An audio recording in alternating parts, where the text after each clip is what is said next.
భద్రాద్రి కొత్తగూడెం జిల్లా అశ్వారావుపేటలో ఉదయం వాతావరణం ఒక్కసారిగా మారిపోయింది. దట్టంగా పొగమంచు కమ్మేసింది. పక్కనున్న మనుషులు కూడా కనిపించనంతగా పొగమంచు అలుముకుంది. రోడ్లు కనిపించకపోవడంతో ప్రయాణికులు ఇబ్బంది పడ్డారు.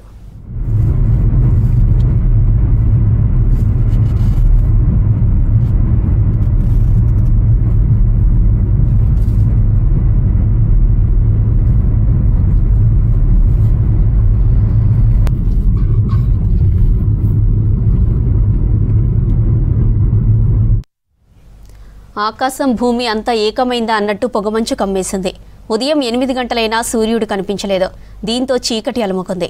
అత్యవసరం ఉన్న వాహనదారులు హెడ్లైట్స్ వేసుకుని పొగమంచును చీల్చుకుంటూ ముందుకు సాగారు. ఉదయం పనులకు వెళ్లే రైతులు, కూలీలు, కూరగాయల విక్రయదారులు, విద్యార్థులు పొగమంచుతో అవస్థలు పడ్డారు.